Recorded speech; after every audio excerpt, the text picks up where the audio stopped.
যার কাছে নবী নাই তার কাবা নাই, যার কাছে নবী নাই তার নামাজ নাই, যার কাছে নবী নাই তার হজ নাই, যার কাছে নবী নাই তার কোরআন নাই, যার কাছে নবী নাই তার কাছে আল্লাহ নাই, যার কাছে নবী নাই তার কাছে ধর্ম নাই। বলেন ঠিক না বেঠিক?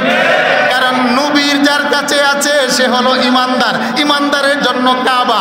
নবী যার কাছে আছে সে হলো ইমানদার, ইমানদারের জন্য হলো মক্কা। যার কাছে নবীর প্রেম আছে সে হলো ইমানদার, ইমানদারের জন্য নামাজ। যার কাছে নবীর প্রেম আছে তার কাছে হলো ইমানদার, ইমানদারের জন্য রোজা।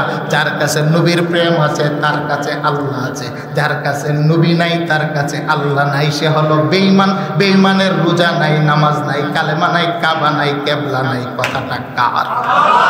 সেই জন্য আল্লাহ বলেন শুধু আমার ভালোবাসা দিলে হবে না।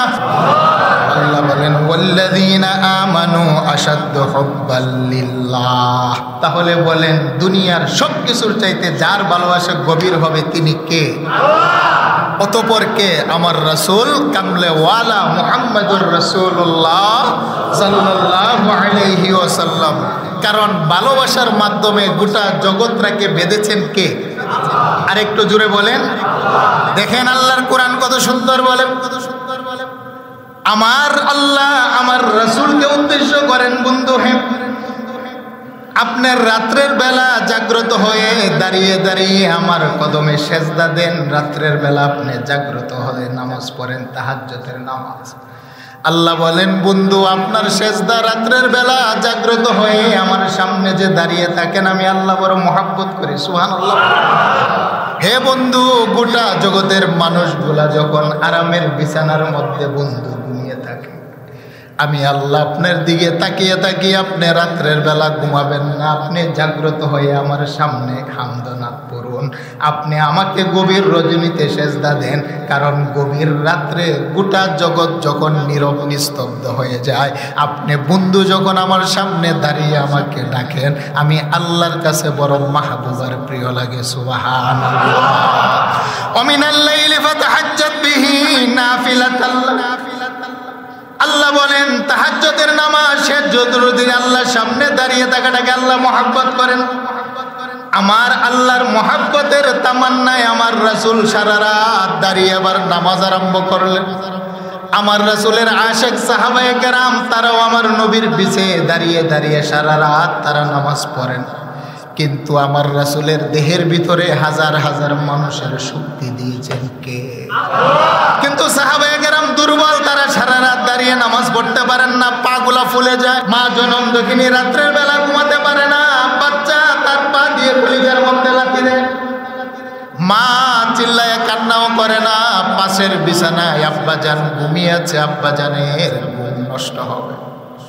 আমার আম্মা আপনার আম্মা আমার আর আপনার পায়ের লাথি আর হাতের মুঠোকে কলিজার ব্যথার কারণে গভীর রাত্রে দরজার পাশে দাঁড়িয়ে মা মুখের ভিতরে শাড়ির আঁচল দিয়ে চেপে ধরে ধরে মা ফুফাইয়া ফুফাইয়া কাঁদে, আওয়াজ করে না। কিন্তু আমার মা কোনোদিন আমাকে পেটের মধ্যে চিপ দিয়ে ধরে মারে নাই। জন্ম হওয়ার পরে আমার গলা টিপে লবণ খাইয়ে আমার মা আমাকে হত্যা করে নাই। বরং মা এত কষ্ট পাওয়ার পরেও আল্লাহ বলেন তোর মায়ের অন্তরের ভিতরে মহাব্বতের সুতা দিয়ে তোরে বাইদা দিলাম রে গোলাম। যতই পা দিয়ে লাথি দেশ আর হাত দিয়ে গুঁতো দেশ, তোর মা অপেক্ষাই থাকে কখন তোর মায়াবী চেহারাটা দেখবে। আল্লাহু আকবার বলে। মাঝে মাঝে মার তো মনে হয় আমার বাচ্চা এখনো ভূমিষ্ঠ হয় না কেন, মনে হয় যে মা পেট চিরে বাচ্চাটাকে বের করে চুমু দিয়ে বুকে নেবে। মা যখন প্রসব বেদনা আরম্ভ হয়, 16 জন পুরুষের দেহে যদি মায়ের প্রসব বেদনাটা বন্টন করে দেওয়া হয়, পুরুষগুলো বরদাস্ত করতে পারবে না। এমন একটা বেদনার পরে মায়ের দেহ থেকে লিটারের পরে লিটার রক্ত ভাঙে। অন্যান্য সাথীরা বলে হাই হাই সে তো মারা যাবেন, দেহ নীল হয়ে গেল, রক্ত বাঁচছে। কিন্তু বাচ্চা ভূমিষ্ঠ হওয়ার পরে মার যখন হুঁশ ফিরে আসে, মা বলে কারাগো আমার বাচ্চাটাকে আমার কুলে দাও।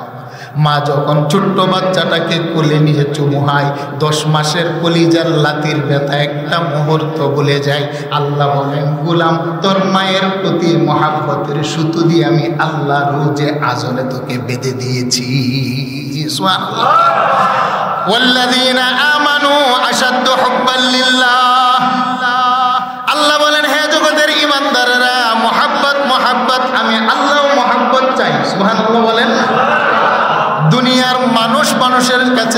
যেভাবে মহাব্বত তালাশ করে একটা প্রাণীটার প্রতি যেমনিভাবে ভালোবাসা তালাশ করে চায়, আল্লাহ বলেন জগতের মানুষ আমি আল্লাহ তোমাকে সৃষ্টি করেছি স্রষ্টা হয়ে, আমি আল্লাহ মানুষ তোমার কাছে ভালোবাসা চাই রে। সুবহানাল্লাহ বলেন। তবে তোমার ভালোবাসা তোমার মায়ের মতো আমাকে দিলে হবে না। আল্লাহু আকবার বলেন। তোমার অন্তরে ভালোবাসাটা মাকে যেইভাবে দাও সেইভাবে দিলে আমি আল্লাহ খুশি হব না। তোমার ভালোবাসাটা বাবাকে যেইভাবে দাও সেইভাবে দিলে আমি আল্লাহ খুশি হব না। তোমার সন্তানকে যে পরিমাণ ভালোবাসো সেই পরিমাণ আমাকে দিলে আমি আল্লাহ খুশি হব না। সুন্দরী প্রিয়তমা স্ত্রীকে যে পরিমাণ ভালোবাসা দাও সেই পরিমাণ দিলে আমি আল্লাহ খুশি হব না। দুনিয়ার ধন সম্পদ নেতা নেত্রীকে যেই পরিমাণ মহাব্বত প্রেম আর ভালোবাসা তোমার অন্তরে দাও সেই পরিমাণ আমাকে দিলে আমি আল্লাহ খুশি হব না। যদি প্রশ্ন করেন মালিক তোমাকে কি পরিমাণ ভালোবাসা দিব, কেমন চাও, আল্লাহ বলেন ওয়াল্লাযীনা আমানু আশাদ্দু হুব্বান লিল্লাহ। তোর অন্তরে আমি আল্লাহ ভালোবাসা চাই তোর মার চাইতে বেশি, বাবার চাইতে বেশি, সন্তান স্ত্রী নেতা নেত্রীর চাইতে আমি ভালোবাসা বেশি। আরেকটু জোরে বলেন আল্লাহু আকবার। তাহলে বলেন আল্লাহর ভালোবাসা কম হবে না বেশি হবে? আরেকটু জোরে বলেন কম হবে না বেশি? আল্লাহ বলেন কেন তোমার কাছে ভালোবাসা চাই, কারণ আমি আল্লাহ তোমাকে ভালোবাসে সৃষ্টি করেছি। সুবহানাল্লাহ বলেন। কারণ তোমাকে যে পরিমাণ ভালোবাসা দিয়ে আমি আল্লাহ সৃষ্টি করেছি সেই পরিমাণ ভালোবাসা দিয়ে অন্য কোনো কিছু সৃষ্টি করি নাই। ওয়াত্তিন ওয়াজ্জাইতুন ওয়া তুরি সিনিন ওয়া হাদাল বালাদিল আমিন। আল্লাহ বলেন তিনের কসম, জাইতুনের কসম, তুর পর্বতমালার কসম, মক্কা নগরীর কসম। আল্লাহ বলেন জগতের মানুষ শুনো না, তোমাকে আমি আল্লাহ কতটা ভালোবাসা দিয়ে বানাইলাম। আল্লাহ বলেন আমার কসম খাওয়ার প্রয়োজন নাই, তারপরও চারটা জিনিসের কসম খাইয়া তোরে কেমন করে বানাইছি জানাইয়া দেই। সুবহানাল্লাহ বলেন। আল্লাহ বলেন নবী জানিয়ে দেন ও তিনের কসম, ও জাইতুন জাইতুনের কসম, ও তুরি সিনিন তুর পাহাড়ের কসম। যে পাহাড়টার মধ্যে দাঁড়াইয়া মুসা পয়গম্বর আল্লাহর সাথে কথা বলতেন, আল্লাহ বলেন যদিও সেটা মাটির পাহাড়, আমার পয়গম্বরের কদম লাগার কারণে দুনিয়ার মধ্যে এটা হলো সর্বশ্রেষ্ঠ পাহাড়। আল্লাহ বলেন আমার নবীর কদম লাগার কারণে তুরে সাইনার কসম, ওয়া হাদাল বালাদিল আমিন মক্কা নগরীর কসম, নিরাপত্তার শহরের কসম, আমার হাবিবে কিবরিয়া মুহাম্মদুর রাসূলুল্লাহর জন্মভিটা মক্কা নগরীর কসম। আল্লাহ বলেন চারটা কসম। লাকাদ খালাকনাল ইনসানা ফি আহসানি তাকওয়িম। মানুষে গোটা জগৎটাকে যতটা না ভালোবাসা দিয়ে আমি আল্লাহ সৃষ্টি করেছি, সবচাইতে সুন্দর আকৃতি অবয়ব ভালোবাসা দিয়ে আমি আল্লাহ তোকে সৃষ্টি করেছি। আর একটু জোরে বলেন আল্লাহু আকবার। সবচাইতে বড় সুন্দরের সুরতার আকৃতি দিয়ে মানুষ তোমাকে ভালোবেসে বানিয়েছি। সেই জন্য ওয়াল্লাযীনা আমানু আশাদ্দু হুব্বান লিল্লাহ, আমি আল্লাহ তোমার কাছে গোটা জগতের সবচাইতে বেশি ভালোবাসা চাই। যতক্ষণ না পর্যন্ত তুমি তোমার মা বাবা গোটা জগতের সবাই চাইতে আমাকে ভালোবাসা দিবে, ততক্ষণ পর্যন্ত আমার দরবারে তুমি আমার প্রকৃত বন্ধু হতে পারবে না। আল্লাহু আকবার বলেন। সেই জন্য যারা ইমানদার তারা সবচাইতে বেশি ভালোবাসে একজনকে, তিনি কে? আল্লাহ। আরেকটু জোরে বলেন নেতা নেত্রী, ব্যাংক ব্যালেন্স, ব্যবসা বাণিজ্য, টাকা পয়সা, সুন্দরী নারী, মা বাবা। হ্যাঁ হ্যাঁ, মা বাবার মহাব্বত থাকবে নয়তো সংসার চলবে না। স্ত্রীর মহাব্বত অন্তরে থাকবে নাইতে সংসার জীবন চলবে না। সন্তানের মহাব্বত, টাকার মহাব্বত, সম্পদের মহাব্বত অন্তরে থাকবে নয়তো জগৎ সংসার চলবে না। আল্লাহ বলেন সব কিছুর উপরে যার মহাব্বত জুড়ে বলেন তিনি কে? আল্লাহ বলেন যে মানুষটা আমাকে ভালোবাসা দেয় আমি মাঝে মাঝে পরীক্ষা করি, যদি আমার পরীক্ষার ভিতরে গোলাম আমার ভালোবাসাটা গভীর হয়, তুমি যদি আমাকে ভালোবাসো সবচাইতে বেশি গোলাম রে, আমি আল্লাহ তোরে আস্তে আস্তে ফেরেশতার চাইতো উচ্চ মাকামে পৌঁছিয়ে দেই। তোমার চেহারা কালো হতে পারে, বংশ নাও থাকতে পারে, গোলামের ছেলে গোলাম হতে পারো, কিন্তু আমার মহব্বত যদি তোমার অন্তরের ভিতরে গভীর হয়, তুমি হাঁটো জমিনে, তোমার কপালের সেজদার কদমের ছাপ করে আমার আরশে আউজিমে। আরেকটু জোরে বলেন আল্লাহু আকবার। ওয়াল্লাযীনা আমানু আশাদ্দু হুব্বাল লিল্লাহ। আল্লাহ বলেন যারা ঈমানদার অবশ্যই তাদের অন্তরের ভিতরে আমি আল্লাহর মহব্বত হবে সবচাইতে বিশুদ্ধির এবং মুক্ত। জীবন যাবে, যৌবন যাবে, তার সংসার যাবে, টাকা যাবে, পদ পদবি যাবে, কিন্তু আমি আল্লাহর মহব্বত তার অন্তর থেকে যাররা পরিমাণ যাবে না। ইব্রাহিম আলাইহিস সালাতু ওয়াস সালাম আল্লাহকে সবচাইতে বেশি ভালোবাসতেন। সেই জন্য আমার আল্লাহ সাইয়্যিদানা ইব্রাহিম আলাইহিস সালাতু ওয়াস সালামকে বারবারে পরীক্ষা করেছেন, তিনি কি আমাকে ভালোবাসেন নাকি সন্তানকে ভালোবাসেন? সুবহানাল্লাহ। ফেরেশতারা আল্লাহর দরবারে প্রশ্ন করলেন, মালিক ইব্রাহিম পয়গম্বর তোমাকে ভালোবাসে না সম্পদ ভালোবাসে? আমরা একটু পরীক্ষা নিতে চাই। আল্লাহ বলেন যাও, তোমাদেরকে অনুমতি দিলাম, পরীক্ষা নাও, দেখো ইব্রাহিম কাকে বেশি ভালোবাসে। সুবহানাল্লাহ। ইব্রাহিম পয়গম্বর মুলকে শামের পাহাড়ের উপরে বিশাল বড় বকরির পাল নিয়ে তিনি গেলেন বকরি চড়ানোর জন্য। জনমানব শূন্য, কোনো মানুষ নাই। ইব্রাহিম পয়গম্বর বকরি চড়াচ্ছেন, হঠাৎ করে একজন নূরের ফেরেশতা মানবের সুরত ধরে ইব্রাহিম পয়গম্বরের সামনে দিয়ে যায়, আর আমার আরশ আযিমের মালিকের কিছু নাম জপে। সুবহানাল্লাহ। সুবহানাল মুলকি ওয়াল মালাকুত, সুবহানাল মুলকি ওয়াল মালাকুত, সুবহানাল ইজ্জাতি ওয়াল আজমাতি ওয়াল হাইবাতি ওয়াল কিবরিয়াতি ওয়াল জাবারুত। ইব্রাহিম পয়গম্বর বলে, কে গো তুমি? এই পাহাড়ের উপরে সকলেই তো হলো মূর্তির পূজারী। সুবহান আমার আল্লাহর নাম, জাব্বার আমার আল্লাহর নাম। কে গো তুমি জনমানবহীন এই শূন্য মরুভূমিতে? আমার রবের এত সুন্দর নাম কোথায় পেলে? কি তোমার পরিচয়? আমার রবের নাম আবার শোনাও। আমার রবের নাম শুনতে আমার বড় মায়া লাগে। সুবহানাল্লাহ। কারণ যারা আল্লাহওয়ালা হয় আল্লাহর নাম জপেও মজা পায়, আল্লাহর নাম শুনেও মজা পায়। সুবহানাল্লাহ বলেন।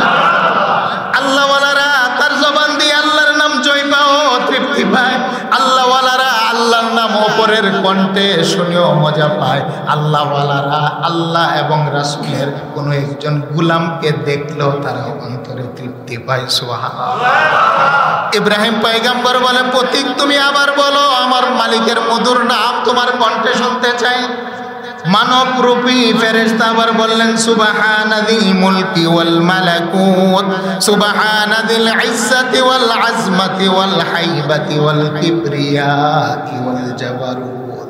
ইব্রাহিম পয়গম্বর চোখ থেকে পানি ঝরতে আরম্ভ হলো। তিনি বলেন, প্রতীক তুমি যতবার আমার রবের নাম শোনাও রে, ততবারই আমার অন্তরের ভিতরে প্রেমের জ্বালা জ্বলে। সুবহানাল্লাহ বলেন। আমার তৃষ্ণার্ত কলিজা ঠান্ডা হয় নাই। আবার বলো, প্রতীক বলো, শোনো, আমি ফ্রি আর মাগনা শোনাবো না।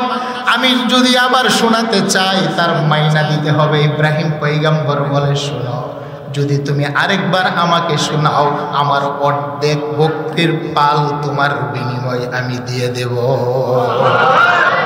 মানব রবি ফেরেশতা আবার শোনাইলেন। ইব্রাহিম পয়গম্বর অর্ধেক বকরির পাল তাকে দিলেন। আবার বলতে লাগলেন, তুমি আবার শোনাও। ফেরেশতা আবার শোনাইলেন, সুবহানাল মুলকি ওয়াল মালাকুত, সুবহানাল ইজ্জাতি ওয়াল আজমাতি ওয়াল হাইবাতি ওয়াল কিবরিয়াতি ওয়াল জাবারুত। ইব্রাহিম পয়গম্বর তিনি হামাগুড়ি দিতে লাগলেন। তিনি বললেন, প্রতীক আবার শোনাও। তিনি বললেন, যদি আবার শোনাই বিনিময় কি দিবেন? পয়গম্বর বলে, বাকি বকরিগুলা তোমাকে দিয়ে দিব। সুবহানাল্লাহ। ইব্রাহিম পয়গম্বর সমস্ত বকরির পাল ফেরেশতাকে দিয়ে দিলেন, মানবরূপী ফেরেশতা। ইব্রাহিম বলেন, তুমি আবার আমার রবের নাম শোনাও। আবার শুনতে চাই। তৃষ্ণার্ত কলিজা তুমি ঠান্ডা করে দাও, রবের নাম আবার শোনাও। মানবরূপী ফেরেশতা বলেন, শোনো, আবার যদি শোনাই আপনি কি দিবেন? প্রথমবার শুনিয়েছি, অর্ধেক বকরি দিয়েছেন, দ্বিতীয়বার শোনাইলাম, বাকি অর্ধেক দিলেন, এখন যদি শোনাই আপনার কাছে বকরি নাই, কি দিবেন? ইব্রাহিম পয়গম্বর বলে, শোনো, বকরিগুলো চড়ানোর জন্য একটা রাখালের প্রয়োজন হয়। দীর্ঘদিন পর্যন্ত বকরিগুলোর মালিক আমি ছিলাম, আমি রাখাল। তুমি যদি আবার আমার রবের নাম শোনো, আমি তোমার গোলাম হব। তোমার গোলাম হয়ে তোমার বকরিগুলাকে আমি আজীবন চড়াবো, তারপর আমার রবের নাম আরেকবার শোনা। সুবহানাল মুলকি ওয়াল মালাকুত, সুবহানাল ইজ্জাতি ওয়াল আজমাতি ওয়াল হাইবাতি ওয়াল কিবরিয়াতি ওয়াল জাবারুত ওয়াল্লাযীনা আমানু আশাদ্দু হুব্বাল লিল্লাহ। আল্লাহু আকবার। ইব্রাহিম পয়গম্বর সমস্ত বকরি দিলেন আর বললেন, আমি এখন তোমার গোলাম। মানবরূপী ফেরেশতা তার প্রকৃত আকৃতি ধারণ করে বলেন, আল্লাহর খলিল, আমি আপনার বকরি নেওয়ার জন্য আসি নাই, আমি আসছি আপনাকে পরীক্ষা করার জন্যে। আপনার অন্তরের ভিতরে সম্পদের মহাব্বত বেশি নাকি আল্লাহর মহাব্বত বেশি? পরীক্ষা হয়েছে, আপনি যে আল্লাহর খলিল এতে কোনো সন্দেহ নাই। আপনার সম্পদ আপনি নিয়ে বাড়িতে যান, আপনি আল্লাহর খলিল, এটা আজকে প্রমাণিত হয়ে গেল। সুবহানাল্লাহ। আল্লাহ বলেন, ওয়াল্লাযীনা আমানু আশাদ্দু হুব্বাল লিল্লাহ। তাহলে আমাদের অন্তরে মহব্বত থাকবে কার? আরেকটু জোরে বলেন। সেই জন্য আল্লাহ বলেন, গোটা জগৎটাকে আমি আল্লাহ মহব্বত দিয়ে বাঁধলাম। মহব্বতের অদৃশ্য একটা সুতা আছে, মহব্বতের অদৃশ্য সুতো দিয়ে আল্লাহ পাক প্রত্যেকটা মানুষের অন্তরকে একে অপরের সাথে আমার আল্লাহ বেঁধে দিলেন। বাবা, চট্টগ্রামের একটা মেয়ে, নারায়ণগঞ্জের একটা ছেলে, বংশের সম্পর্ক নাই, রক্তের সম্পর্ক নাই, আত্মীয়তার সম্পর্ক নাই, জীবনে কোনোদিন সাক্ষাৎ আর মুলাকাত হয় নাই, বাসার সাথে মিল নাই, লেবাসের মিল নাই, তার সাথে তার স্বভাবেরও মিল নাই।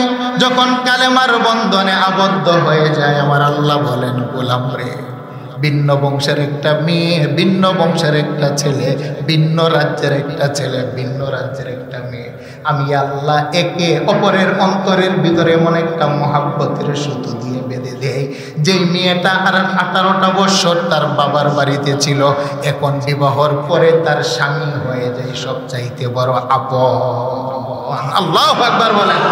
এখন স্বামীর সুখে সে সুখী হয়, স্বামীর দুঃখে সে দুঃখী হয়, স্বামীর আত্মীয় তার আত্মীয় হয়, স্বামীর মা তার মা হয়, স্বামীর বাবা তার বাবা হয়, স্বামীর সন্তান তার জীবনের সবচাইতে বড় প্রিয় বস্তু হয়। স্বামীর সংসারে খেয়ে না খেয়ে দুঃখে সুখে বাবার চাইতো এখন স্বামীর বাড়ি তার বড় আপন। এই মহাব্বতের অদৃশ্য সুতো দিয়ে যিনি বাঁধেন, বলেন তিনি কে? আরেকটু জোরে বলেন, তিনি কে? সেই জন্য আল্লাহ 1 নম্বরে শর্ত দিলেন, আল্লাযীনা আমানু আশাদ্দু হুব্বাল লিল্লাহ। হে জগতের ঈমানদারেরা, যারা আমি আল্লাহকে ভালোবাসো, রাসূলকে ভালোবাসো, 1 নম্বরের শর্ত হলো তোমার অন্তরের ভিতরে মহব্বত হবে সবচাইতে বেশি আমার কথাটা কার? আরেকটু জোরে বলেন, কার? দ্বিতীয় নম্বরে আল্লাহ বলেন, কুল ইন কুনতুম তুহিব্বুনাল্লাহ ফাত্তাবিউনি ইউহিব্বুকুমুল্লাহ ওয়া ইয়াগফির লাকুম যুনুবাকুম ওয়াল্লাহু গফুরুর রহিম। আল্লাহ বলেন, শুধু আমাকে ভালোবাসা দিলেই হবে না, আমি আল্লাহ জগতে একজনকে ভালোবেসে বন্ধু বানিয়েছি। আমার ভালোবাসার জলসার সাথে আরেকটা শর্ত হলো, আমার বন্ধুকেও মা বাবার চাইতে বেশি ভালোবাসা দিতে হবে। কথাটা কার? আল্লাহ বলেন, জগতের মানুষ, আমি আল্লাহর একজন হাবিব আছে, জগতের মধ্যে আমি আল্লাহর একটা বন্ধু আছে, যার সাথে আমি আল্লাহ মাহবুব বন্ধুত্ব করেছি। আমাকে ভালোবাসা আমার জান্নাত পাবে না, না, আমার ভালোবাসার পাশাপাশি আমার বন্ধুর ভালোবাসা লাগবে রে। যদি আমি আল্লাহর জান্নাত পেতে চাও, আমি আল্লাহর ভালোবাসা পেতে চাও, আমি আল্লাহ যাকে ভালোবাসি, আমার বন্ধু হাবিবে কিবরিয়া, মক্কা নগরীর জন্ম, মা আমিনার দুলাল, আল্লাহ বলেন আমার বন্ধুকেও আমার মতো গোটা জগতের সবচাইতে বেশি ভালোবাসা দিতে হবে। আমি আল্লাহ আর বন্ধুর ভালোবাসা যদি সমান হয়, তাহলে তুমি হলে ইমানে কামেল। আল্লাহু আকবার বলেন।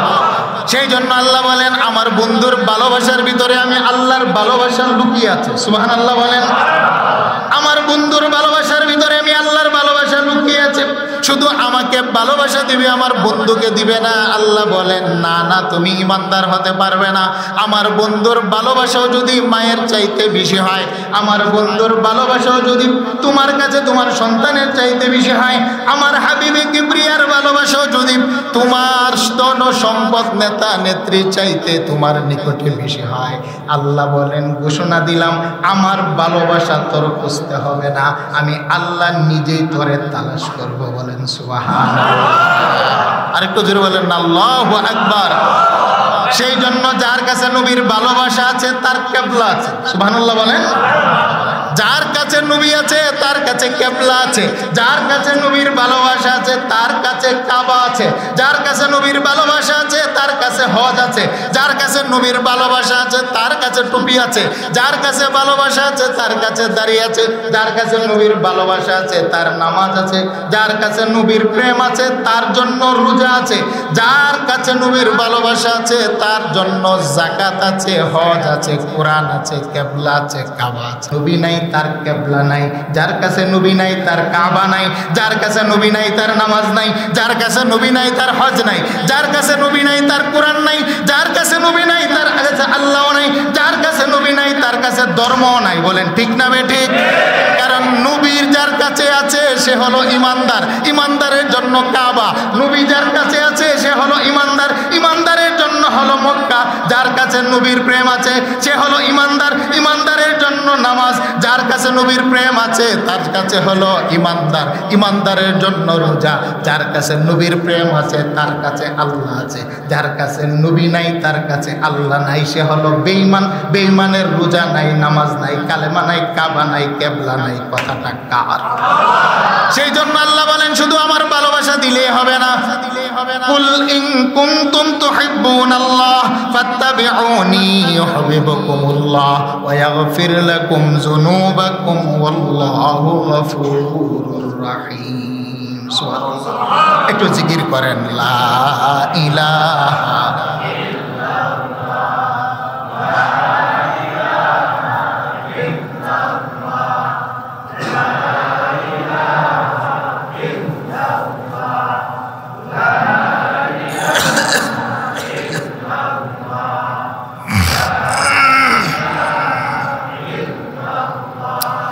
লা ইলাহা ইল্লাল্লাহু মুহাম্মাদুর রাসূলুল্লাহ সাল্লাল্লাহু আলাইহি ওয়াসাল্লাম। বলেন আল্লাহু আকবার।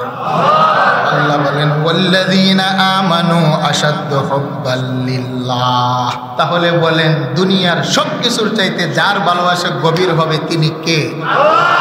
অতঃপর কে? আমার রাসূল কামলেওয়ালা মুহাম্মাদুর রাসূলুল্লাহ সাল্লাল্লাহু আলাইহি ওয়াসাল্লাম। কারণ ভালোবাসার মাধ্যমে গোটা জগৎটাকে বেঁধেছেন কে? আরেকটু জোরে বলেন। দেখেন আল্লাহর কোরআন কত সুন্দর বলেন। আমার আল্লাহ আমার রাসূলকে উদ্দেশ্য করেন বন্ধু হে, আপনার রাত্রের বেলা জাগ্রত হয়ে দাঁড়িয়ে দাঁড়িয়ে আমার কদমে সেজদা দেন। রাত্রের বেলা আপনি জাগ্রত হয়ে নামাজ পড়েন, তাহাজ্জুদের নামাজ। আল্লাহ বলেন বন্ধু আপনার সেজদা রাত্রের বেলা জাগ্রত হয়ে আমার সামনে যে দাঁড়িয়ে থাকেন আমি আল্লাহ বড় মহব্বত করি। সুবহানাল্লাহ। হে বন্ধু গোটা জগতের মানুষগুলা যখন আরামের বিছানার মধ্যে বন্ধু ঘুমিয়ে থাকে, আমি আল্লাহ আপনার দিকে তাকিয়ে তাকিয়ে আপনি রাত্রের বেলা ঘুমাবেন না, আপনি জাগ্রত হয়ে আমার সামনে হামদনাথ পড়ুন।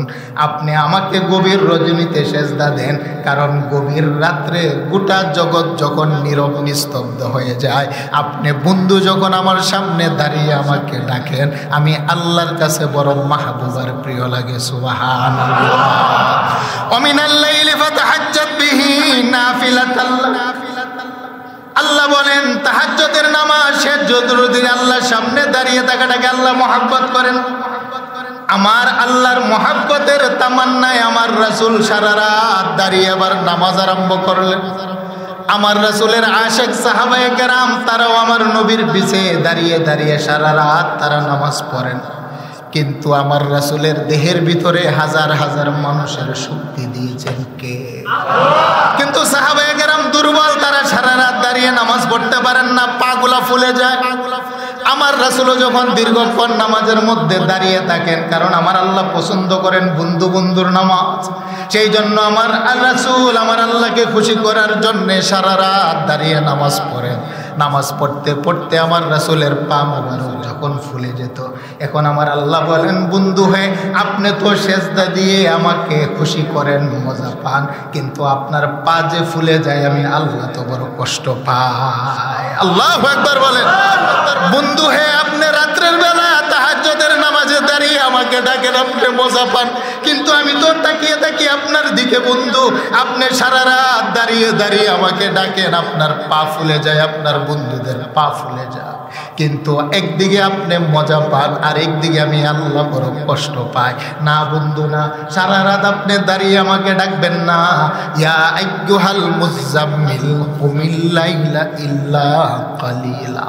আল্লাহ বলেন, বন্ধু সারা রাত দাঁড়িয়ে আমাকে প্রেম দিতে হবে না, আপনি সেজদা দিয়ে যেমন আমাকে প্রেম দেন, আমি আল্লাহ আপনাকে ঘোষণা দিলাম রাত্রের কিছু অংশ দাঁড়াবেন, সারা রাত দাঁড়ালে যে পা ফুলে যায় আমি আল্লাহ দেখলে বড় কষ্ট পাই। আল্লাহু আকবার বলেন। এটা হলো আল্লাহ এবং রাসূলের মধ্যে মহব্বতের খেলা। সুবহানাল্লাহ বলবেন না? একদিকে রাসূলের সারা রাত দাঁড়িয়ে থেকে আমার আল্লাহর মহব্বতের পরীক্ষা দেন, প্রমাণ করেন, আরেকদিকে রাসূল দাঁড়িয়ে থাকতে থাকতে তিনার যে পা ফুলে যায়, আল্লাহ বলেন, বন্ধু আপনি তো মজা পান কিন্তু আমি আল্লাহ তো কষ্ট পাই। সুবহানাল্লাহ বলেন না? কারণ আমি যে আপনাকে মাহবুব বানিয়েছি, আপনি খুশি তো আমার আরশ খুশি, আপনি নারাজ তো আমার আরশ নারাজ।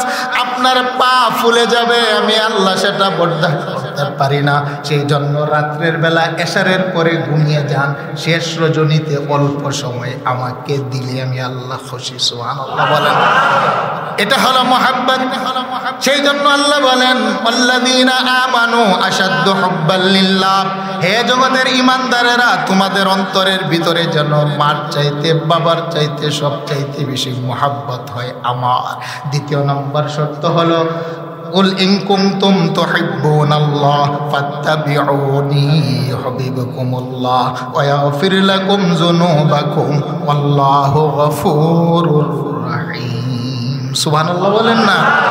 তাহলে এই মুহাব্বতের শর্তটা দিলেন কে? আরেকটু জোরে বলেন। আল্লাহ বলেন, একদিকে তোমরা যেমন আমাকে মুহাব্বত দিবে, আমি মুহাব্বতের দাবি করি, এই জন্য বান্দা আমি আল্লাহ বড় মুহাব্বত দিয়ে তোমাকে বানিয়েছি। আমি আল্লাহ গোটা জগৎটাকে যে পরিমাণ প্রেম আর মহাব্বত দিয়ে বানাই নাই, তার চেয়ে বেশি প্রেম আর মহাব্বত দিয়ে মানুষ তোমাকে বানিয়েছে। সুবহানাল্লাহ বলেন। আমি আল্লাহ ফেরেশতা বানিয়েছি, তাকে আফজাল বলি নাই। আমি আল্লাহ জিন্নাত বানিয়েছি, তাদেরকে আমি আল্লাহ আফজাল বলি নাই। হুর ও গিলমানকে বানিয়েছি, তাদেরকে আশরাফ আফজাল আলা বালা বলি নাই।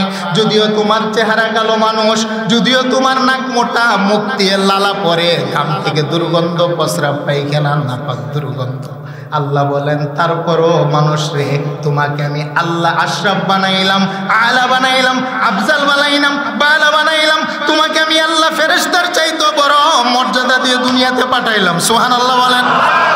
সেই জন্য নূহ আলাইহিস সালাতু ওয়াস সালাম যখন তার জাতির জন্য আল্লাহর কাছে বদদুয়া করলেন, ক্বালা নূহুর রাব্বি লা তাদার আলাল আরদি মিনাল কাফিরিনা দাইয়ারা।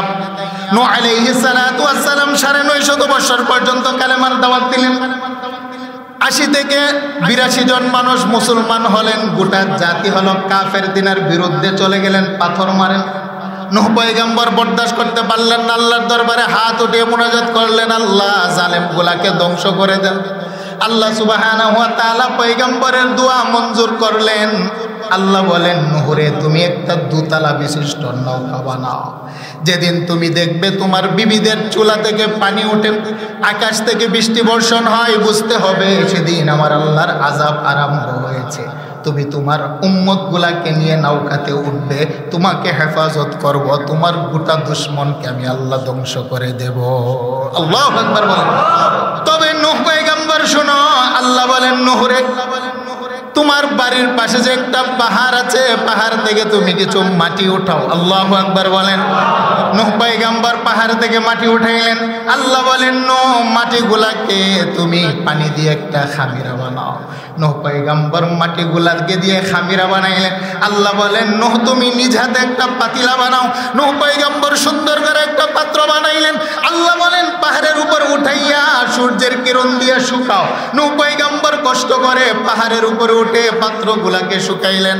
আল্লাহ বলেন বাড়ির পাশে অগ্নিকুণ্ডলী বানিয়ে পাত্রগুলাকে পুরা দাও যেন মজবুত হয়।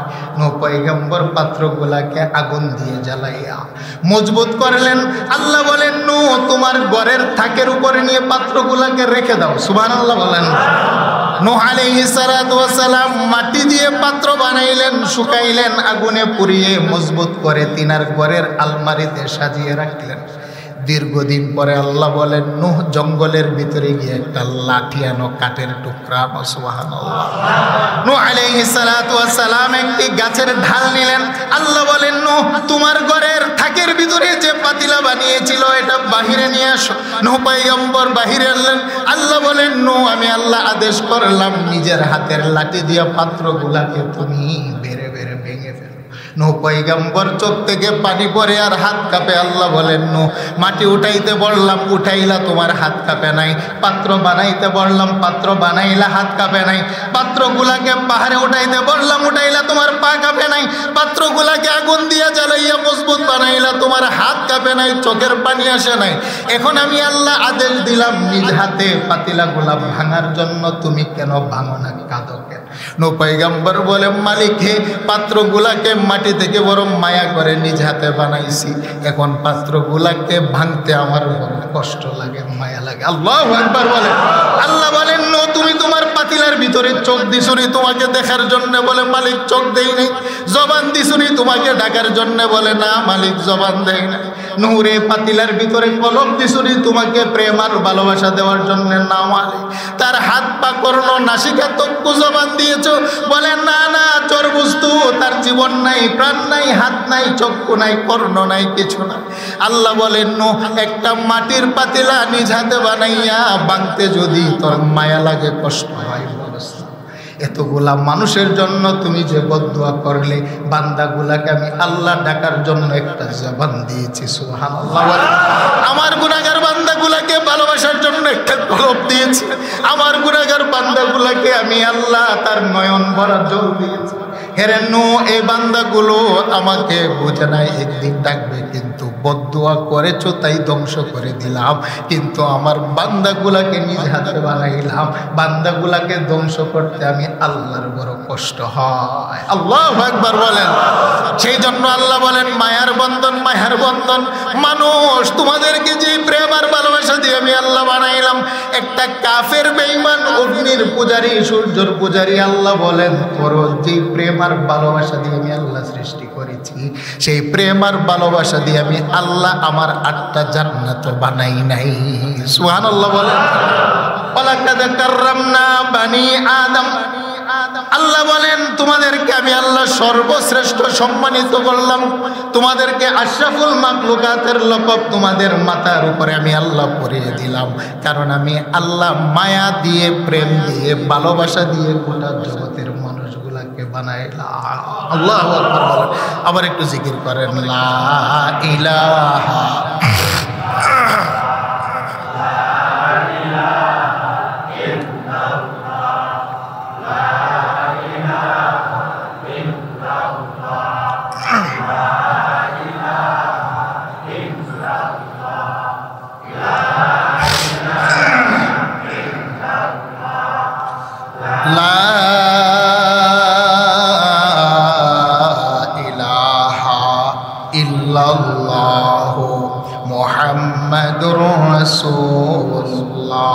সাল্লাল্লাহু আলাইহি ওয়াসাল্লাম বলেন আল্লাহু আকবার।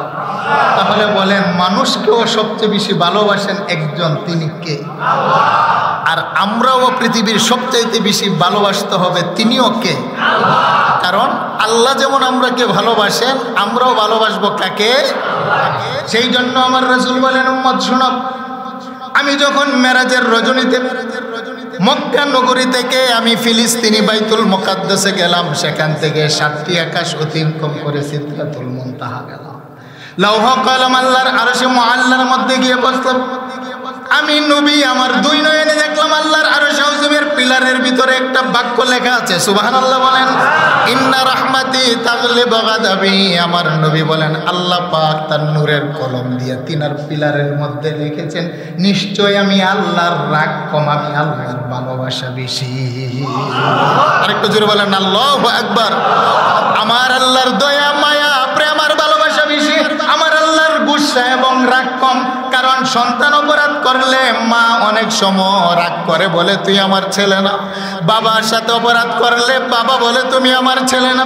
স্ত্রীর সাথে অপরাধ করলে স্ত্রীকে স্বামী 3 তালাক দিয়ে বলে তুমি আমার স্ত্রী না। সমাজের সাথে অপরাধ করলে সমাজ বলে তুমি আমার বংশের না, সমাজ না। রাষ্ট্রের সাথে অপরাধ করলে রাষ্ট্র বলে দ্রোহিতা মামলা দিলাম, তুমি রাষ্ট্রের না।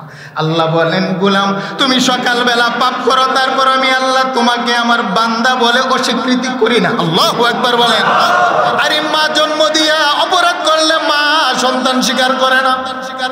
বাবা জন্ম দিয়ে সন্তান অপরাধ করলে তীর্যপুত্র করে, বাবা বলে আমার ছেলে না।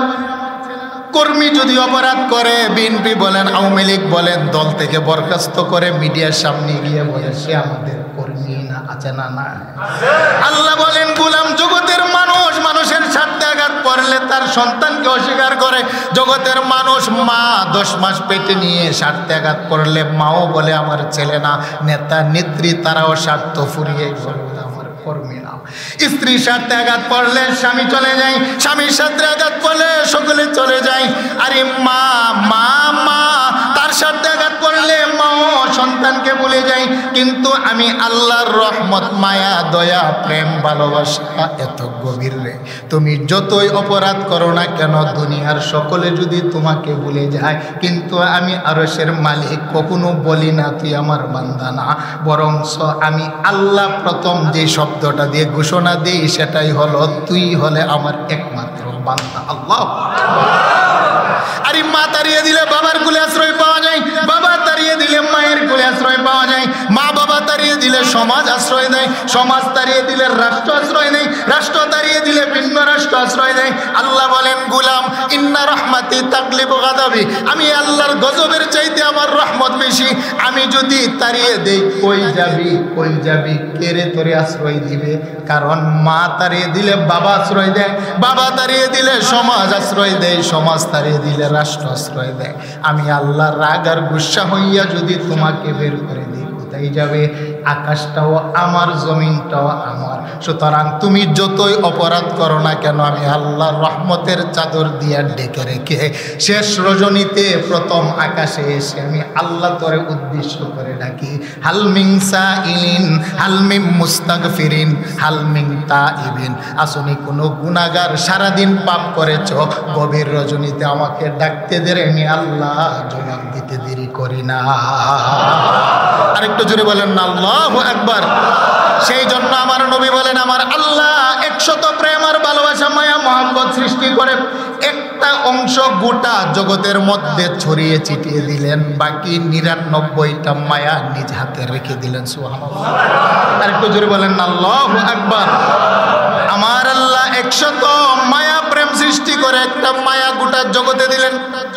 শুরুতে যেটা বলেছিলাম একটা অংশ মায়া কুকুরকে দিলেন, সেই জন্য বাচ্চার প্রতি ভালোবাসা। একটা অংশ জাররা পরিমাণ মায়া আল্লাহ পাক কবুতরের বাচ্চাকে দিলেন, তাই এত ভালোবাসা। একটা অংশের জাররা পরিমাণ মায়ের ভিতরে দিলেন, তাই এত ভালোবাসা। বাকি 99টা প্রেম আর ভালোবাসা যার হাতে, বলেন তিনি কে? আরেকটু জুড়ে বলেন তিনি কে? সেই জন্যই বুখারী শরীফের বর্ণনা জিলদে আউয়াল, আমার আল্লাহ যখন পাপী তাপী অপরাধী মানুষগুলাকে জাহান্নামের মধ্যে ফেলে দিবেন, হাজার হাজার বছর জাহান্নামের আগুনের মধ্যে জ্বলতে জ্বলতে জ্বলতে জ্বলতে মানুষগুলা কয়লা আঙ্গার হয়ে যাবে। গভীর জাহান্নামের তলদেশ থেকে একটা বান্দা হঠাৎ করে ইয়া হান্নান আর মান্নান বলে একটা চিৎকার দিবে। আল্লাহু আকবার বলেন। হাজার হাজার বছর জাহান্নামের আগুনে জ্বলার পরে গভীর জাহান্নামের তলদেশ থেকে একটা বান্দা ইয়া হান্নান ইয়া মান্নান বলে চিল্লাতে আরম্ভ করে। জাহান্নামের 19 জন ফেরেশতা আছে। প্রধান ফেরেশতার নাম হলো মালিক। মালিক ফেরেশতা আমার আরশ আযীমের মালিককে উদ্দেশ্য করে বলবেন, মালিক, জাহান্নামের গভীর তলদেশ থেকে তোমার একটা মায়ার বান্দা হান্নান আর মান্নান বলে চিল্লা। আল্লাহ বলেন, আখরিজু মিনান নার, হে মালিক, এই বান্দাটাকে তুমি জাহান্নাম থেকে বের করে নিয়ে আসো। সুবহানাল্লাহ বলেন। মালিক বলে, আল্লাহ কি থেকে বের করব? মান কানা ফি কলবিহি হাব্বাতুম মিনাল ঈমান। হাব্বা বলা হয় শাইউন লা ইয়াতাজাজ্জা, এমন একটা ক্ষুদ্র কণা যে কণাটার কোনো অংশ হয় না। আল্লাহ বলেন, মালিক রে, যার বাম পাশে দুধের 2 আঙ্গুল নিচে একটা সরিষাকে ভাগ করলে 70টা অংশ হয়, একটা অংশ পরিমাণ আমি আল্লাহর প্রেম যার কলবের ভিতরে আছে, ওই মানুষটাকে তুই বের করে নিয়ে আয়। আল্লাহু আকবার বলেন। ওই মানুষটাকে বের করে নিয়ে আসবেন, তার দেহের চামড়া পুরা ছাই কয়লা আংরা হয়ে যাবে। আল্লাহ বলেন, দুখুলু ফিল জান্নাত, তুমি জান্নাতের ভিতরে প্রবেশ করো।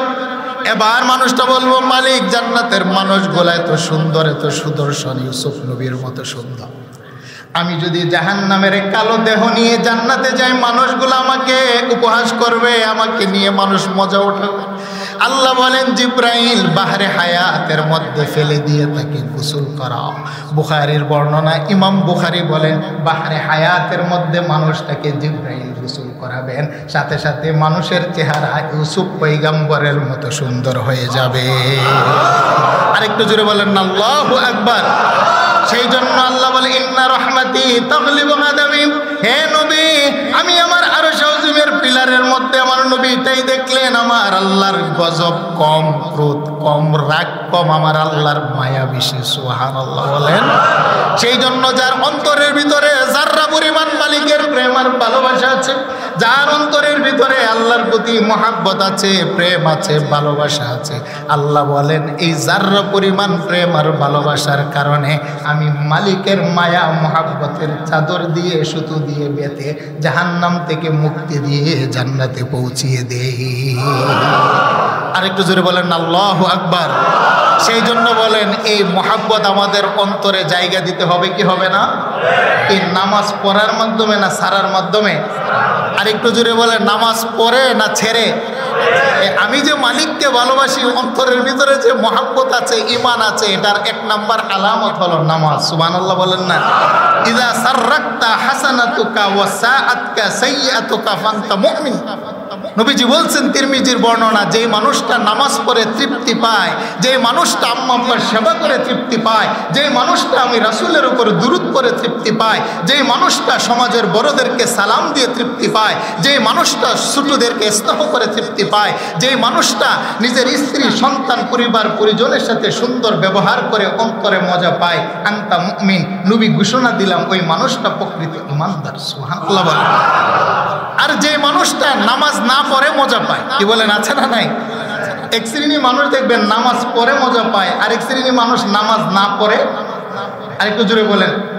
এক শ্রেণীর মানুষে সত্য কথা বলে তৃপ্তি পায়, আবার এক শ্রেণীর মানুষ যত মিথ্যা বলতে পারে তার কাছে তত ভালো লাগে, আজগুবি কথা বানাইয়া বানাইয়া বলে, কি বলেন, আছে না নাই? নবী বলেন, যে মানুষটা খারাপ কাজ করে অন্তরে মজা পায়, যে মানুষটা নামাজ ছেড়ে দিয়ে মজা পায়, যে মানুষটা ঘুষ সুদ খেয়ে মানুষটা মজা পায়, নবী বলেন, তুমি ঈমানদার দাবি করতে পারো, আল্লাহর আদালতে তুমি ঈমানে কামেল এখনো হতে পারো? আরেকটু জুড়ে বলো। সেই জন্য প্রকৃত ঈমানদার হওয়ার জন্য মহাব্বত শর্ত কার? আরেকটু জুড়ে বলেন। সাইয়্যিদানা আবু বকর সিদ্দিক রাদিয়াল্লাহু তাআলা আনহু নবীর প্রতি একটা রাতের মহাব্বতের কথা কিতাবের মধ্যে আসছে। উমর রাদিয়াল্লাহু তাআলা আনহু বলেন, আবু বকর, আমার সারা জীবনের ইবাদত আপনাকে দিয়ে দিব, আপনি একটা রাতের ইবাদত আমাকে দিয়ে দেন। সুবহানাল্লাহ বলেন না? বলে, উমর, তুমি তো এত বড় আমার নবীজির সাহাবী, তোমার সারা জীবনের ইবাদত আমাকে দিবার, আমার একটা রাত নিবা। কোন রাত? বলে, যেই রাতে আমার নবীর প্রেম আর ভালোবাসার আপনি পরীক্ষা দিয়েছেন। সুবহানাল্লাহ। রাত্রটা কি? আমার রাসূল একদিন সাইয়্যিদানা আবু বকর সিদ্দিক রাদিয়াল্লাহু তাআলা আনহুকে বললেন, আবু বকর, আমি হয়তো মক্কা ছেড়ে মদিনাতে যাব, তবে অপেক্ষায় আছি আমার আল্লাহ কখন আমাকে আদেশ করেন। সুবহানাল্লাহ বলেন না?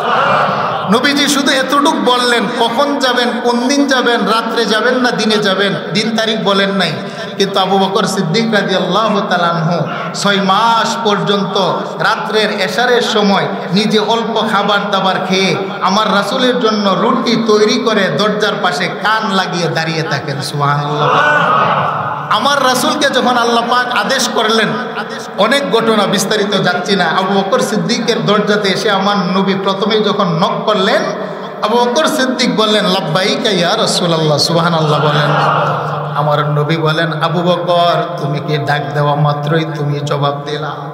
আবু বকর বলেন ইয়া রাসূলুল্লাহ ইয়া হাবিবাল্লাহ, আমি শুধু আজকে জাগ্রত নয়, দীর্ঘ 6 মাস পর্যন্ত যেদিন প্রথম দিন আপনি বলেছিলেন আপনি আপনার হিজরতের সাথী হব, ইয়া রাসূলুল্লাহ ইয়া হাবিবাল্লাহ, আমি সেই দিন থেকে সারা রাত দরজার মধ্যে কান লাগিয়ে থাকি। ইয়া রাসূলুল্লাহ শুধু আমি নয়, আপনার জন্য একটি উট, আমার জন্য আরেকটি উট বাহন স্বরূপ আমি কিনে রেখেছি। লক্ষ্য করে দেখেন আমার বাড়ির উত্তর পাশে 2টা উট গাছের মধ্যে বাঁধা আছেন নবীগণ। আমি লক্ষ্য করে দেখলাম যেদিন উটগুলাকে বাড়িতে নিয়ে আসলাম, কেমন জানে দেখি সারাটা রাত 2টা উটও আপনি নবীর জন্য দাঁড়িয়ে অপেক্ষা করে। আমার নবী বলেন আবু বকর আর দেরি করা যাবে না, পিছনে কাফেররা আক্রমণ করেছে, তারা ধাওয়া করেছে। আমার নবী যেতে যেতে গারে সুরের তলদেশে গেলেন। আমার নবী বলেন আবু বকর এবার পাহাড়ের উপরে উঠতে হবে, আপনি আগে ওঠেন আমি পিছনে যা। আবু বকর বলে ইয়া রাসূলুল্লাহ ইয়া আল্লাহ, এই পাহাড়ের পাথর বেয়ে আপনি বিশাল উপরে উঠবেন, আপনার পা মুবারক ফুলে যাবে, কেটে যাবে, আপনি আমার কাঁধে ওঠেন, আমি আবু বকর কাঁধে করে আপনি নবীকে পাহাড়ের চূড়াতে উঠিয়ে দেব। আবু বকরের পাদের মধ্যে রহমতের নবী উঠলেন। আবু বকর 5টা আঙুলের ছাপ দিয়ে পাহাড়ের উপরে উঠেন না, কারণ আরবের লোকেরা বড় তীক্ষ্ণ বুদ্ধিওয়ালা ছিলেন, মানুষের পায়ের ছাপ দেখে বুঝে ফেলতেন এখানে কোন মানুষটা হেঁটেছে। তাই আবু বকর নবীজিকে কাঁধের মধ্যে উঠিয়ে 2টা বৃদ্ধ আঙ্গুলের উপরে টেক লাগিয়ে বিশাল পাহাড়ের উপরে ওইটা একটা গর্ত পরিষ্কার করে গর্তের ভিতরে ঢুকে রহমতের নবীকে রানের উপরে শোয়াইলেন। আমার নবী বলেন আবু বকর দীর্ঘদিন পর্যন্ত আপনি রাত জাগা ছিলেন, আবার আমাকে কাঁধে করে পাহাড়ে উঠাইলেন, আবার আমাকে শুয়ে দিলেন। আবু বকর বলেন ইয়া রাসূলুল্লাহ ইয়া হাবিবাল্লাহ, আমি পাহারা দিচ্ছি কোনো দুশমন আপনাকে ক্ষতি করে কিনা। আবু বকর সিদ্দিক নিজের কাপড় চিরে প্রত্যেকটা গোত্র তিনি বন্ধ করে দিলেন। একটি গোত্রের মধ্যে তিনি পা দিয়ে টেসে ধরলেন, চেপে ধরলেন, বিষধর সাপ কামড় দেয়। আবু বকর সিদ্দিক বিষের ক্রিয়া সহ্য না করতে পেরে চোখ থেকে 1 ফোঁটা পানি নবীর কপালে পড়ে। আল্লাহু আকবার বলেন। আমার নবী বলেন আবু বকর আপনি কাঁদেন কেন? মায়ের জন্য, সন্তানের জন্য, রেখে যাও তাদের জন্য। আবু বকর বলে ইয়া রাসূলুল্লাহ ইয়া হাবিবাল্লাহ, আমি আমার পরিবার সন্তানের জন্য কাঁদি না নবী গো, একটা ছিদ্র আমি বন্ধ করতে পারি নাই, মনে হয় বিষধর সাপ আমাকে দংশন করেছে। আমার নবী লালা মুবারক নিয়ে সেই ক্ষতস্থানের মধ্যে লাগিয়ে দিলেন, সাথে সাথে আবু বকর সিদ্দিকের ব্যথা পানি হয়ে যায়। এবার আবু বকর সিদ্দিক রাদিয়াল্লাহু তাআলা আনহু নবীকে ঘুম পাড়িয়ে তিনি পাহারা দিচ্ছেন। কাফেররা খুঁজতে খুঁজতে সাইয়্যিদানা মুহাম্মদুর রাসূলুল্লাহর গারে সুরের কাছে গেলেন। আবু বকর সিদ্দিক কাফেরদের পা দেখে বললেন ইয়া রাসূলুল্লাহ, মনে হয় আমরা ধরা পড়ে গেলাম, কাফেরদের পা দেখা যায়, আমরা তো 2 জন। আমার নবী বলেন আবু বকর টেনশন করবা না, আমরা 2 জন নয়, আমরা 3 জন, 3য় জন হলো আমার আরশের মালিক আল্লাহ। আল্লাহ পাক আবু বকর সিদ্দিকের শানে আয়াত নাযিল করে দিলেন। সেই জন্য কিতাবের মধ্যে লেখে পৃথিবীর উম্মতের মধ্যে থেকে সর্বশ্রেষ্ঠ ইবাদতওয়ালা, মর্যাদাওয়ালা ব্যক্তির নাম হলো আবু বকর সিদ্দিক। গোটা জগতের উম্মতের আমল যদি এক পাল্লায় তোলা হয়, আমার নবীকে কাঁধে নিয়ে গারে সরে উঠার যে মর্যাদা, আমল, মহাব্বত, সেটা যদি এক পাল্লা উঠানে হয়, আমার নবী বলেন আবু বকরের 1 রাত্রের ইবাদতের পাল্লাই হবে সবচাইতে ভারী। আরেকটু জোরে বলেন আল্লাহু আকবার। বলেন এটা কিসের বন্ধন? আরেকটু জোরে বলেন কিসের বন্ধন? মহাব্বতের বন্ধন। সম্মানিত হাজিরিন, এই মহাব্বতের কারণে মানুষকে মর্যাদা দেন কে? আরেকটু জোরে বলেন। আমার রাসূল ইন্তেকালের খবর শুনেছেন সাইয়্যিদানা হাফসার বেলাল। নবীর ইন্তেকালের খবর শুনে তিনি ঘর থেকে বের হয়ে গেলেন। তিনার যতগুলো গাটুরি ছিল, কাপড়পত্র সবগুলোকে একটা গাটুরি বাঁধলেন। সাইয়েদনা বেলাল নবীর ইন্তেকালের পরে, নবীর দাফন কাফন হওয়ার পরে তিনার অল্প কিছু সামানা ছিল, আসহাবে সুফার সাথী ছিলেন, তেমন বেশি সামানা ছিল না। তিনার বাড়ি মুলকে শামের ভিতরে, আবিসিনিয়ায় হাবশার গোলাম, মা নাই বাবা নাই, বিবাহ করেন নাই। নবীর দাফনের পরে সাইয়েদনা বেলাল মসজিদের নববীর মিনারার উপরে দাঁড়িয়ে এখন আর আজান দেন না। একদিন হঠাৎ করে বিকালবেলা গোলাম বেলাল সামানাগুলোকে গাঁটুরি বেঁধে আমার নবীর রওজার পাশে গিয়ে দাঁড়াইয়া নবীকে সালাম দেন। সালাম দিয়ে বলে, ইয়া রাসূলুল্লাহ, ইয়া হাবিবাল্লাহ, আমি বেলাল আর মদিনাতে থাকবো না। যেই মদিনার ভিতরে রহমতের নবীর চেহারা দেখা যাবে না, সেই মদিনার ভিতরে আমি বেলাল আর রব না। বেলাল নবীকে সালাম দিয়ে তিনি মদিনার বাহিরে চলে গেলেন। আল্লাহু আকবার বলেন। দীর্ঘ 6 মাস পর্যন্ত আমার নবীর সাথে আর বেলাল মোলাকাত করে না। একদিন স্বপ্নে যুগে আমার নবী বলেন, বেলাল, এটা কেমন বেইনসাফের কথা, মদিনার বাহির থেকে সাহাবীরা আমার রওজাতে এসে সালাম দেয়। 6টা মাস হয়ে গেল বেলাল রে, একটা দিন তুই আমার রওজাতে আসলি না রে বেলাল। আল্লাহু আকবার বলেন। মান রাআনি ফিল মানাম ফাকাদ রাআনি ফাইন্না শাইতানা লা ইয়াতামাসসালু বি। আমার নবী বলেন, স্বপ্নে যুগে যার সাথে আমার মোলাকাত হয়, বাস্তব যেন তার সাথে আমার মোলাকাত হয়ে যায়। বেলালও জানতেন আমার নবী সুরত কোনো শয়তান ধরতে পারে না। নবী আমাকে ডাকছেন। আবার সাইয়েদনা বেলাল গাটুরি বেঁধে তিনি সেই বিশাল দূর থেকে মদিনাতে আসলেন। চতুর্দিক থেকে সাহাবায়ে কেরাম কান্না আরম্ভ করলেন, বেলাল আসছে, বেলাল। নবীর জমানার আজান শোনা যাবে। সাইয়েদনা বেলাল নবীর রওজার পাশে এসে হাঁটু গেড়ে বসে নবীকে সালাম দেয়, আসসালাতু ওয়াসসালামু আলাইকা ইয়া রাসূলুল্লাহ, আসসালাতু ওয়াসসালামু আলাইকা ইয়া হাবিবাল্লাহ। সালাম দিয়ে নবীর রওজার জালির সাথে মাথা লাগাইয়া বসে বসে কাঁদে। আবু বকর সিদ্দিক, ওমর, ওসমান বেলালকে বলেন, বেলাল, দীর্ঘদিন পর্যন্ত নবীর জমানার আজান শোনা যায় না, আপনি একটু মিনবরের মধ্যে উঠে আজান দেন। বেলাল বলেন, না না, আমি ওই মিনারার উপরে দাঁড়িয়ে আর আজান দেব না, যে মিনারার আজানের পরে আমার রহমতের নবী ইমামতি করবে না। আল্লাহু আকবার। সাহাবায়ে কেরাম পরামর্শ করে ইমাম হাসান আর হুসাইনের মাধ্যমে রিকোয়েস্ট করলেন, তিনি মিনারার উপরে দাঁড়াইলেন। কারণ নবীজির দৌহিত্র হাসান হুসাইনের প্রস্তাব তিনি ফেলতে পারেন নাই। মিনারার উপরে দাঁড়াইয়া পশ্চিম দিকে কেবলা করে যখন আজান দিতে আরম্ভ করলেন, আল্লাহু আকবার, আল্লাহু আকবার, আশহাদু আল্লা ইলাহা ইল্লাল্লাহ, ঠিক ছিল, আশহাদু আন্না মুহাম্মাদার রাসূলুল্লাহ যখন বললেন, বেলাল বেহুশ হয়ে মিনারা থেকে নিচে পড়ে গা। আল্লাহু আকবার বলেন। সাহাবায়ে কেরাম প্রশ্ন করলেন, বেলাল, এমনটা তো আর কোনোদিন হয় নাই নবীর জামানায়, আজান দিতে গিয়ে তুমি তো বেহুশ হয় নাই। বেলাল বলেন, শুনো রে, আমি যখন মিনারার উপরে দাঁড়িয়ে আজান দিতাম, আমার রহমতের নবী মসজিদের নববীর বারান্দার মধ্যে দাঁড়িয়ে থাকতেন। গোটা জগতের মুয়াজ্জিনেরা আজান দেয়, আমার নবীকে দেখে না, কিন্তু আমি বেলাল যখন আজান দিতাম আমার নবীকে আঙ্গুল দিয়ে ইশারা করতাম, সুবহানাল্লাহ। কিন্তু আজকে আজানের বাক্য ঠিক আছে, কিন্তু আমার রহমতের নবী আমার সাথে নাই, সেই জন্য আমি বরদাস্ত করতে পারি নাই। আল্লাহ এটাই বলেন, কুল ইন কুনতুম তুহিব্বুনাল্লাহ ফাত্তাবিউনি ইউহিব্বুকুমুল্লাহ ওয়া ইয়াগফির লাকুম যুনুবাকুম ওয়াল্লাহু গফুরুর রহিম। আল্লাহু আকবার। তাহলে নবীর প্রেম মার চাইতে কম না বেশি? বলেন, আল্লাহর প্রেম ধনসম্পদের চেয়ে কম না বেশি?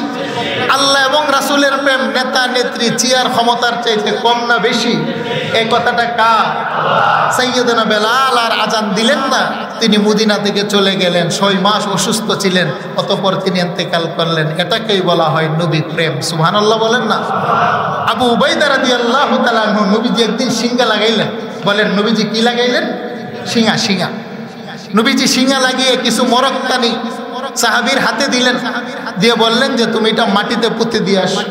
একটু করে আসলেন, নবীজি বললেন, আবু উবাইদা, তুমি কি রক্তটা মাটিতে ফেলেছো? বলেন, ইয়া রাসূলুল্লাহ ফি বাতনিহি, আমি তো রক্তটা মাটিতে ফেলি নাই, আমি আমার পেটে ফেলেছি, অর্থাৎ রক্তটা আমি খেয়ে ফেলেছি। নবী বলেন, আল্লাহর কসম, যেই দেহের ভিতরে আমার মহব্বতে আমার রক্ত ঢুকেছে, সেই দেহকে জাহান্নামের জন্য আমার আল্লাহ হারাম করে দিয়েছেন। সুবহানাল্লাহ। আবু দুজানা রাদিয়াল্লাহু তাআলা আনহু উহুদের যুদ্ধে আমার সাহাবায়ে কেরাম যখন চতুর্দিকে দৌড়াদৌড়ি আরম্ভ করতে লাগলেন, সমস্ত কাফেরারা একদিকে তাক করে আমার রাসূলের বাড়ির দিকে তারা তীর ছুটতে আরম্ভ করলেন।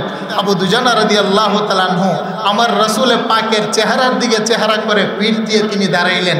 ওই মুহূর্ত আমার রাসূলের চেহারার দিকে পিঠ দেন নাই, রাসূলের চেহারার সাথে আবু দুজানার চেহারা দিয়ে আমার রাসূলকে আগলিয়ে ধরলেন।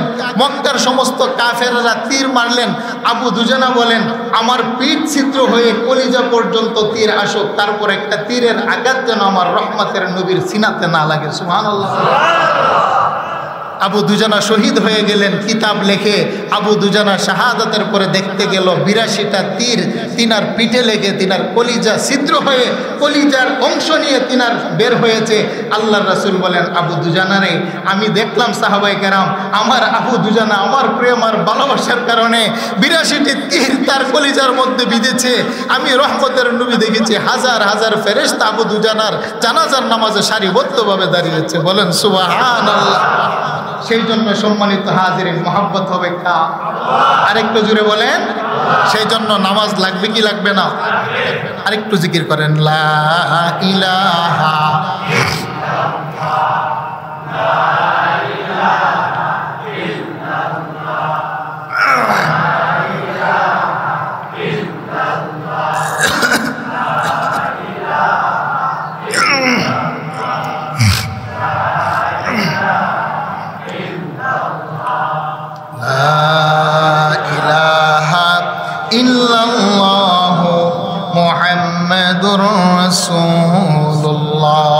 সাল্লাল্লাহু আলাইহি ওয়াসাল্লাম। তাহলে আজকের আলোচনার মূল অংশ হলো মহাব্বত। সুবহানাল্লাহ বলেন। আর মহাব্বত যার ভিতরে আছে, আল্লাহ এবং রাসূলের মহাব্বত, তার দ্বারাই ইসলামের কাজ হয়, তার দ্বারাই নীতি নৈতিকতা বহির্ভূত কোনো কাজ হওয়া সম্ভব নয়। তার দ্বারা হারাম হবে না, জেনা হবে না, বেবিচার হবে না, সুদঘুষ হবে না, সমাজের ভিতরে কোনো বিশৃঙ্খলা অশৃঙ্খলা হবে না। কারণ যার অন্তরের ভিতরে আল্লাহ রাসূলের মহব্বত এবং ভালোবাসা আছে, ওই মানুষটা নম্র হয়, ভদ্র হয়, অহংকার থেকে মুক্ত হয়। কি বলেন, ঠিক না বেঠি? সেই জন্য একদিকে হলো আল্লাহ রাসূলের মহব্বত, তাওয়াজু, নম্রতা, ভদ্রতা, আরেকদিকে হইল অহংকার পরিহার করা। বলেন, অহংকার কি থাকবে না ছাড়তে হবে? আরেকটু জুড়ে বলেন, থাকতে হবে না ছাড়তে হবে? কারণ যার ভিতরে অহংকার আছে তার ভিতরে মহব্বত থাকে না, আর যার ভিতরে মহব্বত আসে তার ভিতরে থেকে অহংকার এমনি দূরে চলে যায়। সুবহানাল্লাহ বলেন না? বলেন, শয়তান হয়েছে মূর্তিকে সেজদা দেওয়ার কারণে নয়। শয়তান হয়েছে দুই খুদা মানার কারণে নয়। শয়তান হয়েছে অন্য কোনো অপরাধের কারণে নেই। একটাই অপরাধ, সে অপরাধটা হলো নিজেকে বড় মনে করেছিল। বলেন, অপরাধটা কি? নিজেকে বড় মনে করেছে। আল্লাহ পাক আদমকে সৃষ্টি করার পরে সমস্ত ফেরেশতাকে বললেন, উসজুদু লি আদম, আদমকে সেজদা করো। আল্লাহর হুকুম পাওয়ার পরে সমস্ত নূরের ফেরেশতারা সেজদা করলেন। আল্লাহ দেখলেন যে একটা মাথা উঁচু করে দাঁড়িয়ে আছে, সেটা হলো ইবলিস। আল্লাহ বলেন, কি ব্যাপার, তোরে আদেশ করলাম, সকলে সেজদা দিল, তুই সেজদা দিলে না কেন? এবার ইবলিসে একটা উত্তর দেয়। আল্লাহু আকবার বলেন না? ইবলিসে এবার আল্লাহর সাথে তর্ক করে যে, আল্লাহ তুমি আমাকে বলছো ঠিক আছে। সূরাতুল আরাফের ভিতরে ইবলিসে এবার জবাব দেয় যে, আল্লাহ তুমি তো আমাকে সেজদার কথা বলছো, ঠিক আছে, আমি কেন সেজদা দেই না জানো? আল্লাহ বলেন, তোর উক্তিটা কি? ইবলিস এবার আল্লাহর সামনে একটা যুক্তি পেশ করলেন। সেটা হলো কি? ক্বালা আনা খায়রুম মিনহু, আল্লাহ তুমি যেটাকে সেজদা দেওয়ার জন্য বলছো সে তো হলো আদম, আমি হলাম তার চাইতে উত্তম। নাউজুবিল্লাহ বলেন না? খায়রুন আখিয়ার থেকে ইসমে তাফজিলের সিগা। ক্বালা আনা খায়রুম মিনহু, আল্লাহ তুমি যাকে সেজদা দেওয়ার জন্য বলছো আমি তো তার চাইতে উত্তম। আল্লাহ বলেন, কোন দিক দিয়ে? সে বলল, খালাকতানি মিন নার, তুমি আমাকে সৃষ্টি করেছো আগুন দ্বারা, ও খালাকতাহু মিন তিন, আর আদমকে যে বলেছো আদমকে সৃষ্টি করেছো মাটি দ্বারা। আগুনের স্বভাব হলো জ্বালিয়ে দেওয়া, পুড়িয়ে দেওয়া, সারখার করা, ঊর্ধ্বগামী, আর মাটির কাজ হলো ময়লা আবর্জনা, প্রস্রাব পায়খানা গ্রাস করা, নিম্নগামী। সুতরাং আমি উপরের বস্তু হয়ে নিচের বস্তুকে তুমি বললেই সেজদা দিতে পারবো না। আনা খায়রুম মিনহু, আমি তার চাইতে উত্তম। আল্লাহ বলেন, তুই নিজেরে বড় মনে করলি আর আদমকে ছোট মনে করলিন। ফাখরুজ ইলাল জান্নাহ, যা আমি আল্লাহ তোর গলায় লানতের দূরে দিলাম, চিরজীবনের জন্য জাহান্নাম থেকে তোকে বহিষ্কার করলাম। কথাটা কার? বলেন ইবলিস কি বলছে যে আল্লাহ তোমাকে সেজদা দেব না, এই কথা বলছে? মূর্তির পূজা করবো এই কথা বলছে না। ইমাম গাজ্জালি লেখেন 16,000 বছর পর্যন্ত ইবলিস আল্লাহর আরশে সেজদায় পড়েছিলেন। আল্লাহু আকবার বলেন না। 14,000 বছর পর্যন্ত আল্লাহ পাকের আরশে ওজন তওয়াফ করেছেন। আল্লামা ইমাম সুয়ুতি তার কিতাবের মধ্যে লেখে, ইমাম গাজ্জালি ইহইয়াউল উলুমুদ্দিনের ভিতরে লেখে 12,000 বছর পর্যন্ত ফেরেশতাদেরকে পরামর্শ পর্যন্ত দিয়েছেন, কিন্তু একটা অপরাধে যে আমি হলাম উত্তম সে হলো নিচু, আমি সব জানি সে কিছুই জানে না, আমি ভালো সে হলো মন্দ, এই অপরাধের কারণে আল্লাহ বলেন তোর সারা জীবনের ইবাদত বরবাদ। তুই কেন অহংকারী করলি? অহংকার হলো আমি আল্লাহর চাদর, তুই আমার চাদর নিয়ে কেন টান দিলি? আল্লাহ বলেন আমি এটা বরদাস্ত করতে পারি। আরেকটু জোরে বলেন। তাহলে বলেন অহংকার করা এটা কার স্বভাব? ইবলিসের। বলেন অহংকার করা কার স্বভাব? ইবলিসের স্বভাব। সেই জন্য অহংকার করা যাবে টাকার কারণে, ক্ষমতার কারণে, পাওয়ারের কারণে, সুন্দর ডিগ্রি চেহারার কারণে ক্ষমতা করা যাবে না। সম্মানিত হাজিরিন, অহংকার তাকাব্বুরি যার জন্য সাজায় মানায় তিনি একজন, তিনি কে? সেই জন্য আল্লাহ পাকের 99টা নামের ভিতরে একটা নাম হলো আল মুতাকাব্বির। আল্লাহ হলেন অহংকারী। সুবহানাল্লাহ বলেন না। কামালউদ্দিন দামিরি তার কিতাবের মধ্যে লেখে পৃথিবীর মধ্যে পিপিলিকা আছে 12,600 প্রজাতি। বলেন কত প্রজাতি? 12,600 প্রজাতির পিঁপড়া পৃথিবীতে আল্লাহ সৃষ্টি করেছেন। তার মধ্য থেকে সবচাইতে ছোট আকৃতির পিঁপড়া হলো লাল বর্ণের পিঁপড়া হয়। পিঁপড়া হলো 4 কালারের, বাদামি কালার, লাল কালার, কালো কালার, হলুদ কালার। সবচাইতে ছোট পিঁপড়া হলো লাল বর্ণের পিঁপড়া। এই পিঁপড়ার আকৃতি দিয়ে দুনিয়াতে যারা টাকার কারণে, ক্ষমতার কারণে, চেয়ারের কারণে, বংশের কারণে অহংকার করে, নিজেকে বড় মনে করে, আল্লাহ পাক হাসরের ময়দানে ছোট্ট পিঁপড়ার আকৃতি দিয়ে উঠাবেন, ছোট করে জাহান্নামীদের পায়ের নিচে ফেলে আল্লাহ পলদলিত করবেন। নাউজুবিল্লাহ বলেন। কারণ অহংকারীরা নিজেকে বড় মনে করে। কি বলেন ঠিক না ঠিক? সেই জন্য আল্লাহ পাক ছোট্ট পিঁপড়ার আকৃতি দিয়ে তার অহংকারকে মাটির সাথে মিশিয়ে দিবেন। সিদ্ধান্তটা কার? আরেকটু জোরে বলেন। সম্মানিত হাজিরিন, সেই জন্য অহংকার করা যাবে না। শয়তান বলল আল্লাহ আমি হলাম আগুন। ফেরেশতারা বলল আল্লাহ তুমি সবচাইতে কঠিন পাওয়ারফুল কোন জিনিস সৃষ্টি করেছো? মেশকাতের বর্ণনা আসছে। আল্লাহ বলেন আমি সৃষ্টি করেছি পাহাড়। সুবহানাল্লাহ বলেন। আল্লাহ পাহাড়ের চাইতে কোনো শক্তিশালী কিছু সৃষ্টি করেছো? আল্লাহ বলেন হ্যাঁ, লোহা। কারণ লোহা দিয়ে পাহাড়ের মাটি কেটে ফেলা যায়। আল্লাহ লোহার চাইতে কোনো শক্তিশালী বস্তু তুমি রব্বে কারীম সৃষ্টি করেছো? আল্লাহ বলেন হ্যাঁ, আগুন। আগুন দিয়ে লোহাকে পানির মতো গলায় ফেলা যায়। সুবহানাল্লাহ বলেন না। আল্লাহ তুমি কি পানির চাইতে শক্তিশালী কোনো কিছু সৃষ্টি করেছো? আল্লাহ বলেন হ্যাঁ, বাতাস। বলে কি? বলে আগুন পানি দিয়ে নিবে দে, বাতাস সেটা পানিকে বাষ্প করে আকাশে উড়িয়ে দেয়। আল্লাহ বাতাসের চাইতে শক্তিশালী কোনো বস্তু তুমি তৈরি করেছো?